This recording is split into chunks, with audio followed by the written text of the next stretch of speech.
Hey, didn't know when I was gonna make this video, but here I am. I'm making it, and as you can the title, "Life Update." No script, just going off the cuff here. So it's YouTube, and I'm gonna talk about me on my YouTube channel. Go figure. So I guess it was Halloween actually. I stepped away from doing film distribution. Um, yeah, it was a tough decision to make. Um, Worked with a lot of great filmmakers. My intention was, and I'm still passionate about trying to get Canadian films actually seen, which I think is something that just doesn't really happen, hasn't happened for years. There's a select few that'll kind of make it through a very American funded, American backed system, but it's still very hard for them to crack through it. I mean, we live in a different era of streaming, so there's a lot of stuff you can find, and there are places where the films that I bought on, you can find them still, which is good. I mean, cared a lot about a lot of the films I bought in, liked a lot of them. Um, but yeah, I mean, I started out, had my own business for a while. It was becoming increasingly difficult, so I joined up with another company, and just it wasn't a good fit for either party. Just leave it at that. Don't need to get into specifics. But yeah, it was. I'm no longer doing it. If I and in terms of like the industry itself, it's pretty rough out there. At the gym I go to, I'm not gonna say the gym or give specific details, but there's a few people that work for a fairly large gaming company that go to this gym, and I think this is what he was telling me. I think this is indicative of the industry, the film industry in general as a whole, not just here in Canada. That during the pandemic, it was like people are at home, so they just really started scaling up production. And when people were starting to go back to work, and then people are, things are expensive right now. We're in a recession, right? So people aren't spending money on things.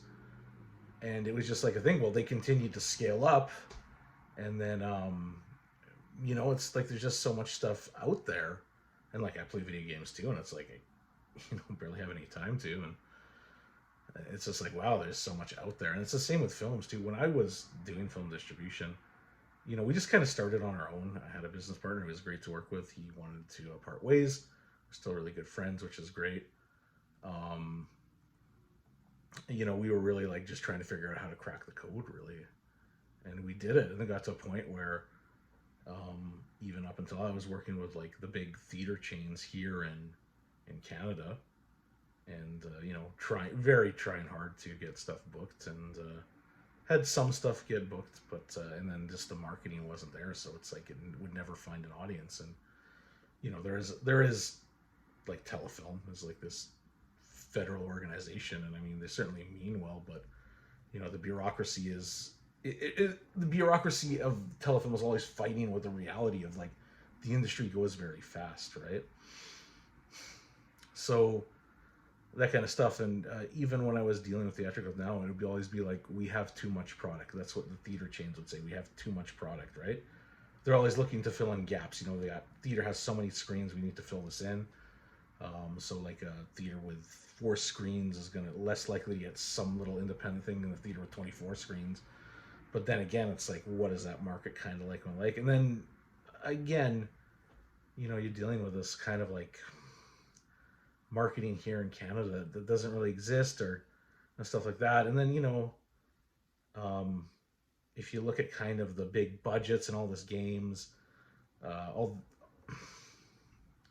you look at the big budgets of these Hollywood films, and then what they're making, and then they never kind of report, um, marketing dollars into these things. It's always very suspect. And another thing too is film distribution is sales, right? And it's hard to sell something that people easily could get for free, or streaming companies have really diluted the market like to a great degree. Again, it's that thing of there's just too much product out there, like an insane amount. And the way things are, it's harder to find stuff, but things are more readily available than they would be. It's not this issue of regionality. Like, oh, I want to see this amazing movie, but it's only going to play in New York. Well, I want to see this amazing movie. It's going to show on Netflix this Friday.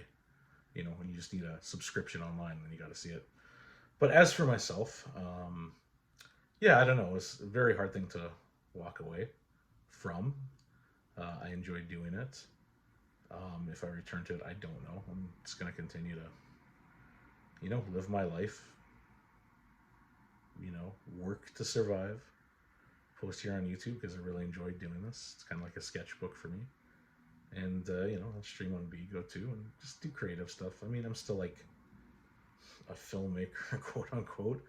I haven't made a film in a long time, but I'm writing scripts and stuff like that. And I just know the reality of trying to get anything made outside of just pointing a camera and doing this, which is great. I love doing this. This is like the just kind of ability to do this is awesome. I was gonna break down in tears, but I'm doing okay, so that's a good sign. And shows I made the right decision, obviously. Um, I don't know. I usually say something funny, and I'll probably be back next week with a shit post. But for the few people watching, thank you very much. And yeah, I'll still talk about film distribution and stuff because it does fascinate, it does interest me. Uh, yeah, and I'll respond to Red Letter Media every time they talk about a Canadian film. I'll be like, no, boys, the reality of the industry here is pretty brutal. Anyways, and to that, I'll say any Canadian filmmakers out there, just keep working, keep grinding, just push hard.